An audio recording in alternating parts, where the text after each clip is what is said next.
सच्ची और अच्छी खबर लखनऊ दर्पण न्यूज। रविदास जयंती समाज रविदास जयंती की सभी ग्रामवासियों को बधाई देना चाहता हूं। इस अवसर पर मंचासीन राज्य मंत्री श्री विश्वनाथ जी और अन्य मंचासीन व्यक्तियों का मैं हार्दिक स्वागत और अभिनंदन करता हूं। जैसा कि आप सभी लोग जानते हैं कि हर वर्ष हमारी ग्राम सभा में ये प्रोग्राम आयोजित होता है, रविदास जयंती समारोह। ये रविदास चेतना समिति द्वारा आयोजित किया जाता है, जिसमें मुख्यतः श्री दिवाकर आनंद जी, विकास गौतम जी, भीम गौतम जी, छेदालाल जी, अनुज गौतम जी और गांव के सभी लोग बढ़ चढ़ कर सहयोग करते हैं और इन्हीं की मेहनत का नतीजा है कि इतना भव्य प्रोग्राम हो रहा है। पुनः मैं सभी आयोजक मंडल को धन्यवाद और बधाई देता हूं। धन्यवाद। संत गुरु रविदास जी को चरण वंदना करते हुए, भगवान बुद्ध को चरणों में नमन करते हुए, मैं आज जो आए हैं हम संत रविदास चेतना समिति के जरिए, और इसमें जब बुलाए गए तो इसमें बहुत अच्छा लग रहा है कि आज इतना अच्छा काम कर रही है संत रविदास जी की जो कमेटी है, बहुत अच्छा काम कर रही है। आज बहुत अच्छा लग रहा है कि हाँ कोई काम करने वाले हैं और इतना बड़ा भव्य मंदिर बनाया है। और ये आज अपने पूजनीय संत रविदास जी इतनी बड़ी ताकत थे कि वो गुरु ग्रंथ साहब में भी दर्ज हैं, जो पूरे विश्व में जहाँ गुरु ग्रंथ साहब में गुरुद्वारे में जहाँ सारे लोग मत्था टेकते हैं, वो संत रविदास जी को भी सब मत्था टेकते हैं। तो मैं ये कहूँगा संत रविदास जी की महिमा बहुत बड़ी है।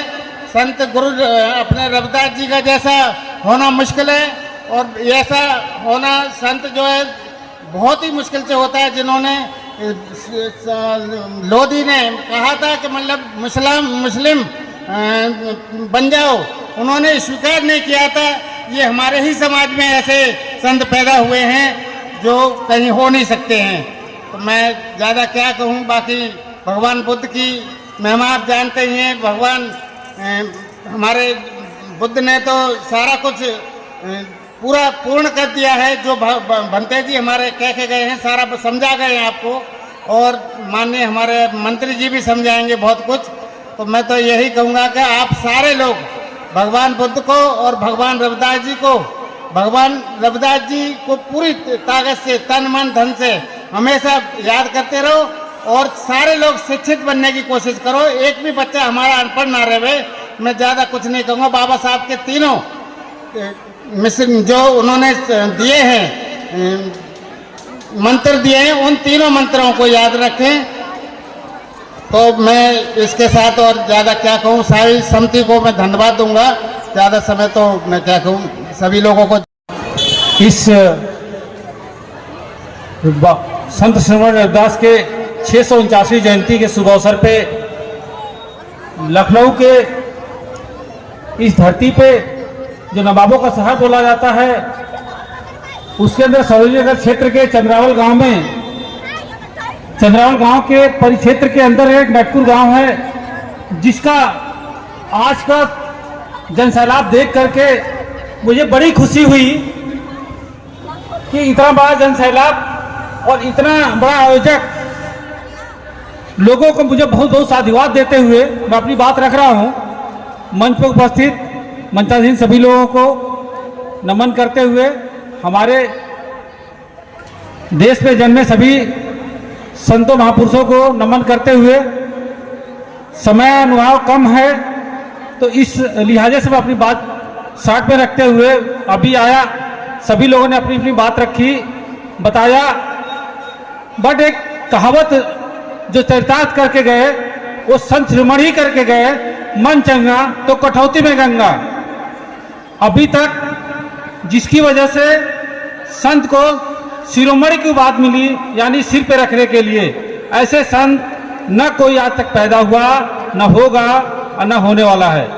मैं ऐसे संतों को, महापुरुषों को नमन करते हुए, बाबा साहब, तथागत बौद्ध और भी बहुत तमाम लोग आए, और तमाम लोगों को नमन करते हुए मैं समझता हूं कि ये जो आयोजक समिति है बहुत बहुत साधुवाद के पात्र है, और इसी तरह से हौसला बढ़ाते रहे। आज मेरा यहाँ पे प्रोग्राम में मैं दूसरी बार आया हूँ, और दूसरी बार में जो जागरूकता है वो लगभग 60% की ग्रोथ है मुझे देखने को मिल रहा है। इसी ग्रोथ को मैं समझता हूं कि आगे जाने में 100% ग्रोथ हो और इस क्षेत्र के लोग इसी जागरूकता को बढ़ाते रहे, अपने संतों महापुरुषों के बारे में जाने पहचाने, लोगों को शिक्षा दीक्षा से प्रचारित करे। और मैं इससे ज्यादा क्या कहूँ। महाप्रभु रविदास की, संत शिरोमणि महाप्रभु रविदास की, संत शिरोमणि महाप्रभु रविदास की। बाबा साहब अमर रहे, बाबा साहब अमर रहे। अब मैं जिंदाबाद जिंदाबाद, माननीय मंत्री जी जिंदाबाद जिंदाबाद। अब मैं आग्रह करता हूं माननीय मंत्री जी से कि आवे माइक पर और हमें दास चेतना समिति नटपुर चंद्रावल के तत्वाधान में नटपुर ग्राम में आयोजित संत शिरोमणि रविदास जी की 449वीं जयंती के अवसर पर मंचासीन विशिष्ट हमारे पूज्य भंत भिक्षु आर्यवंश महास्थवीर जो लुम्बिनी से आए हुए हैं, बौद्धमती विमला देवी जी, श्री चरण सिंह जी, श्री सुंदरलाल रावत जी, श्री विजय शंकर जी यादव जी, कार्यक्रम के आयोजक श्री दिवाकर जी। हमें यहाँ आकर के पता चला कि श्री दिवाकर जी के पिताजी जो सामाजिक संघर्षशील थे और जो समाज में व्याप्त जातीय भेदभाव और अत्याचार के खिलाफ लड़ते हुए 18 सितंबर 1980 को शहीद हो गए थे। मैं उनको नमन करता हूं। इसके साथ ही श्री भीम गौतम जी, छेदालाल जी गौतम जी, श्री राजेंद्र प्रसाद जी, पूर्व ग्राम प्रधान श्री पवन सिंह जी, श्री पीसी विद्यार्थी जी एवं मंच पर बैठे हुए और भी हमारे तमाम जो है गणमान्य लोग तथा सामने बैठे हुए हमारे माताएं बहनें प्यारे बच्चों, आज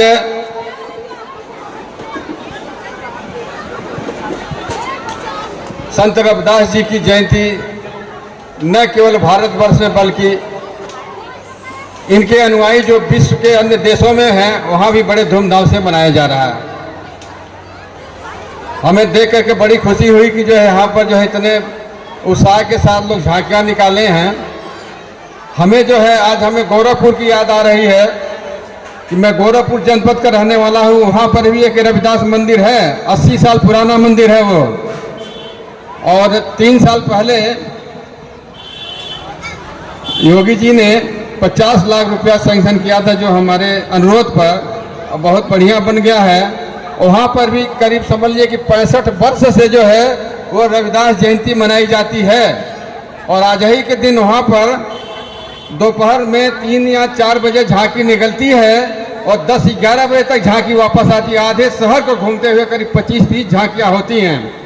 और फिर शाम को इस समय जैसे हम लोग बैठ करके सभा कर रहे हैं, फिर सभा शुरू किया जाता है, 7 बजे शुरू कर दिया जाता है, वो भी 11-12 बजे तक चलता रहता है। आज हमें वो चीज़ याद है, मुझे अभी मतलब महसूस कर रहा हूँ कि मैं अपने गोरखपुर में ही हूँ, तो बड़ा अच्छा लगा ये चीज़।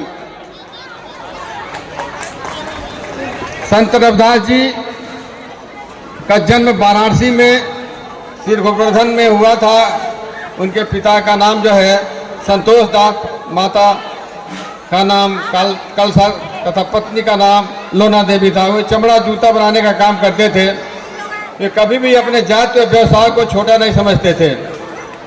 वो 14वीं 15वीं शताब्दी के उत्तर भारतीय भक्ति आंदोलन के महान संत कवि और समाज सुधारक और आध्यात्मिक गुरु थे, जिन्होंने भक्ति आंदोलन में महत्वपूर्ण भूमिका निभाई। उन्होंने बेगमपुरा राज्य की कल्पना करते थे। बेगमपुरा राज्य मतलब जिसमें दुखों से मुक्त आदर्श ग्राम की स्थापना चाहते थे।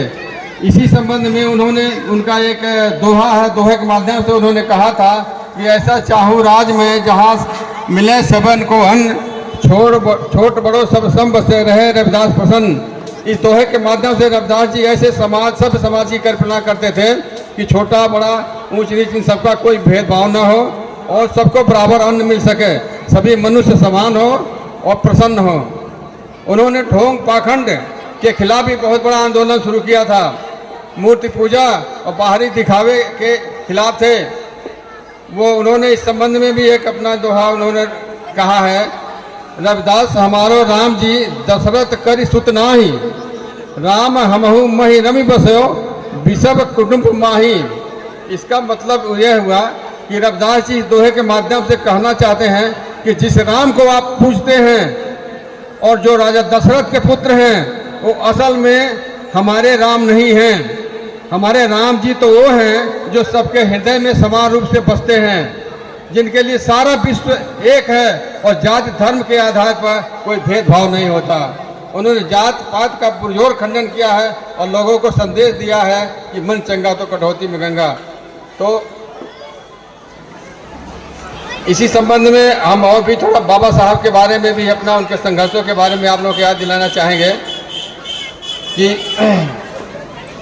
किसी महापुरुष की जयंती या पुण्यतिथि क्यों मनाई जाती है। हम इसलिए मनाते हैं कि उनके द्वारा किए हुए संघर्षों और अच्छे कार्यों को याद करके जो है उनके बताए हुए रास्ते पर चलने का संकल्प लें। ये मतलब होता है किसी जयंती पुण्यतिथि मनाने का। बाबा साहब को अकेले ऐसे महापुरुष हैं जिनकी जयंती न केवल पूरे भारतवर्ष में विश्व में बनाई जाती है।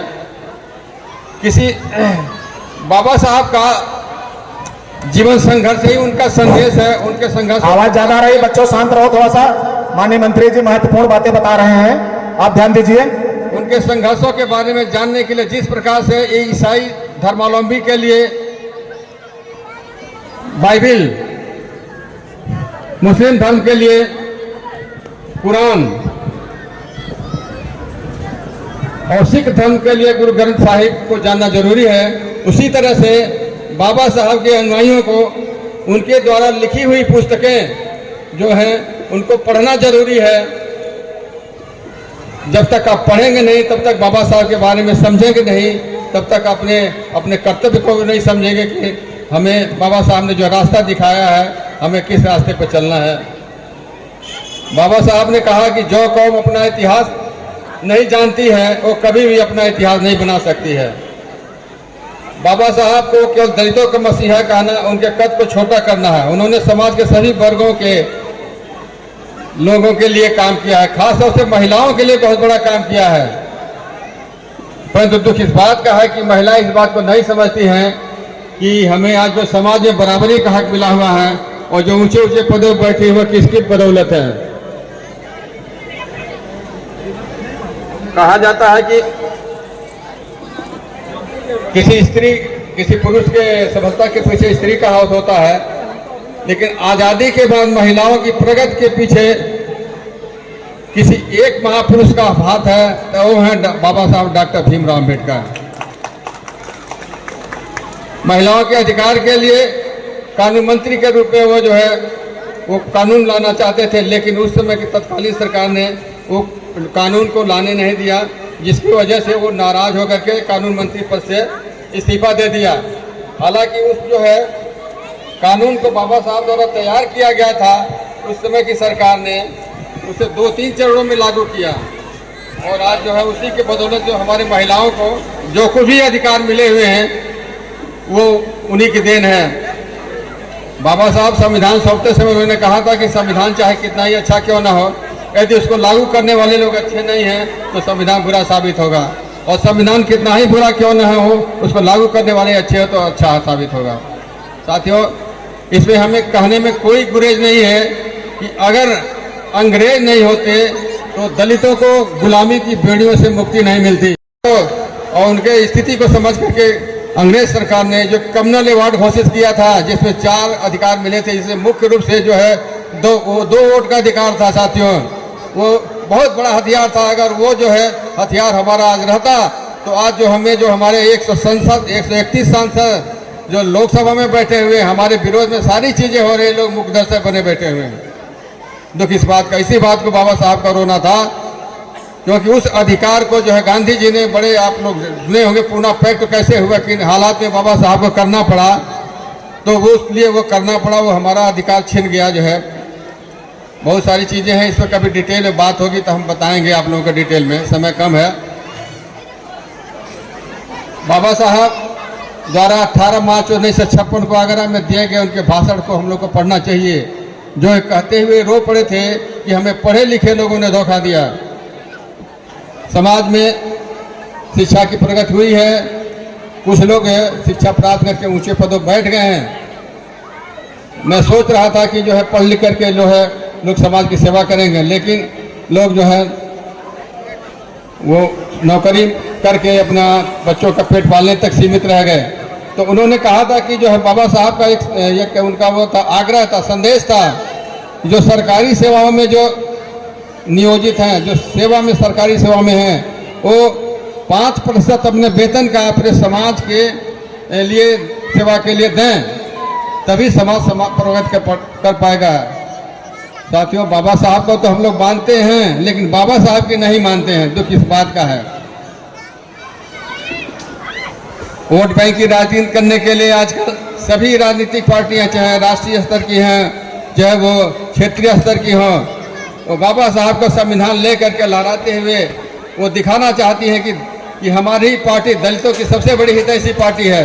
लेकिन जब हमारे अधिकारों के हनन के विरोध में साथ खड़े होने की बात होती है, न तो साथ खड़े होते हैं, न तो उसका विरोध करते हैं साथियों, क्योंकि उनको डर रहता है कि अगर हम साथ देंगे दलितों का तो हमसे सवर्ण नाराज हो जाएगा। तो यही हाल जो है सिर्फ हमारे जो है जो भी दलित समाज के जो है जो विधायक है, सांसद हैं, उनके लिए भी यही चीज़, अपने को भी यही मानते हैं कि अगर हम आवाज़ उठाएंगे तो पार्टी नाराज हो जाएगी, तो हमें अगली बार टिकट नहीं देगी, तो पार्टी से निकाल दिया जाएगा। साथियों, ये बड़ी विडंबना है। साथियों, आजकल न्यायपालिका भी जो है बहुत ज़्यादा जो है निष्पक्ष नहीं रह गई है। बहुत सारी चीज़ें देख ली, आजकल जो निर्णय हो रहे हैं दलितों के खिलाफ हो रहे हैं, तो इसे भी समझना पड़ेगा। इसका मुख्य कारण है कि कोलेजियम सिस्टम की वजह से, क्योंकि हमारे समाज का दलित शोषित पिछड़ों वर्ग का जो है कोई भी दलित कोई जज शायद इक्का दुक्का देखने को मिलेंगे, कोई जज नहीं है। बाकी और धर्मों के लिए जो भी है लोगों के जो मैटर होता है, जैसे ईसाई धर्म है, मुस्लिम धर्म है, और जो भी जातियों के कोई मैटर है संबंधित, तो उस वर्ग का जरूर एक जज और पीठ में बैठाया जाएगा, संविधान पीठ में उसमें। लेकिन जब भी हमारे दलित समाज की मैटर कोई बात होगी तो उसमें हमारे समाज के कोई जज नहीं बैठाया जाता था। बाबा साहब ने आखिरी वक्त में कहा था कि मैंने तुम्हारे लिए जो कुछ भी किया है बहुत मुसीबतों के साथ किया हूँ, लाया हूँ इस कारवां को। तुम्हारा कर्तव्य है कि इस कारवां को सदा आगे बढ़ता रहे। यदि तुम आगे न बढ़ा सके तो उसको पीछे मत जाने देना। लेकिन बड़ी दुख की बात है कि साथियों, कारवां हमारा पीछे जा रहा है। हम लोग तमाशा देख रहे हैं, मुख दर्शन पर बैठे हुए हैं। सारी चीजें खत्म हो रही हैं, आरक्षण खत्म हो रहा है, सारी संस्थाओं का निजीकरण करके आरक्षण समाप्त हो रहा है। मेरा मानना है कि यदि देश के हित में सभी संस्थाओं का निजीकरण किया जाना आवश्यक है तो बेशक किया जाए, निजी संस्थाओं में भी आरक्षण लागू किया जाए। जिस तरह से सरकार देश में वन नेशन वन एजुकेशन की बात कर रही है, मेरा मानना है कि उसी तरह से पूरे देश में वन नेशन वन एजुकेशन की भी बात होनी चाहिए साथियों, ताकि एक शिक्षा प्रणाली रहेगी तो चाहे टाटा अंबानी का लड़के रहेंगे, चाहे हमारे सब ठेला चलाने वाले भाई का लड़का रहेगा, एक एजुकेशन रहेगा, एक शिक्षा रहेगी, एक कोर्स रहेगा, एक विद्यालय रहेगा एक टाइप का, तो सभी लोगों को समान शिक्षा मिलेगी। तब उसमें देखो कि कौन कितने लोग काबिल हैं, कहाँ जाते कहाँ आगे बढ़ते हैं। हमारे लोगों को आगे बढ़ने नहीं दिया जाता साथियों। आजकल यूनिवर्सिटी वगैरह क्या है, यूनिवर्सिटी का और डिग्री कॉलेज में और कहीं पर जो है, जहाँ भी जो IIM वगैरह में जहाँ भी हमारे आरक्षित सीट पर जहाँ हमारे प्रोफेसर लोगों की नियुक्तियाँ होने को होती है, इंटरव्यू होता है, तो आरक्षित रहते हुए भी हमारे लोगों को NFS नॉट फाउंड सुटेबल करके रिजेक्ट कर दिया जाता है, और वो उसको 2 साल के बाद भी जनरल में ट्रीट करके भर लिया जा रहा है। ये सब क्या हो रहा है साथियों? हम लोग को ये नहीं भूलना चाहिए कि जो है बाबा साहब ने काफ़ी मुसीबतों को सहते हुए अपने 4 बच्चों और पत्नी को कुर्बानी दे करके संविधान के माध्यम से जो हमें अधिकार दिया है, और उसको जो है उनके ऋण को हम लोग को जन्म जन्म तक नहीं चुका पाएंगे जो साथियों। तो उस संविधान को, अपने अधिकार को बचाने के लिए हम सभी लोगों को आगे आना होगा। कोई भी राजनीतिक पार्टी हमारे अधिकारों की रक्षा के लिए कोई आगे नहीं आने वाली है। जैसा कि अभी आप लोगों ने देख लिया, रिसेंटली अभी जो निर्णय आया है साथियों, जिस तरह से 2 अप्रैल 18 को SC/ST एक्ट को लेकर के जो हमारे पूरे भारतवर्ष के सभी सामाजिक संगठनों के लोग, कोई भी राजनीतिक पार्टी उसमें शामिल नहीं हुआ था, सामाजिक संगठनों के लोग और कार्यकर्ता लोग जो भी हमारे रहे हैं, सब जो है सड़कों पर, हिंदुस्तान की सड़कों पर उतर के पूरी सड़क को जाम कर दिया और जो है ये सरकार को दिखा दिया कि मेरी ये ताकत है। और सरकार को आपकी ताकत के आगे झुकना पड़ा साथियों, और उसको जो है उस बिल को ला करके फिर से एट्रोसिटी एक्ट को जो है अनुसूचित जाति अत्याचार निवारण अधिनियम बता रहा हूं, जो उसको हिंदी में कहते हैं, उस नियम को सरकार को बहाल करना पड़ा साथियों। तो आपकी ताकत की बदौलत हुआ साथियों। तो इसीलिए अपने अधिकारों की रक्षा के लिए हम सभी लोगों को भी आगे आना होगा, इसके लिए जो है तैयार रहना होगा। तो साथियों अब समय ज़्यादा हो रहा है, हम ज़्यादा समय नहीं ले, फिर कभी अवसर आएगा फिर और बातें होंगी, क्योंकि बहुत सारे कार्यक्रम अभी होने हैं, बच्चे बैठे हुए इंतजार कर रहे हैं। तो हम सभी आयोजक बंधुओं को मैं उनका आभार प्रकट करता हूं, जो के बीच में आकर के हमें आप लोगों से मिलने का अवसर मिला, और फिर अवसर मिलेगा तो फिर हम मिलते रहेंगे, बातचीत होती रहेगी साथियों। तो इन्हीं शब्दों के साथ हम अपनी वाणी को विराम देना चाहते हैं। जय भीम, जय भारत। और मीटिंग का जो मेरे मुख्य लोग काम कर रहे थे, उन लोगों को मैं समापन करता हूँ। मीटिंग का समापन होगा, बच्चों का कार्यक्रम होगा, वो आप रंगारंग देखिए। बाबा साहब अमर रहे, बाबा साहब अमर रहे, बाबा साहब अमर रहे। माघी पूर्णिमा आई है, माघी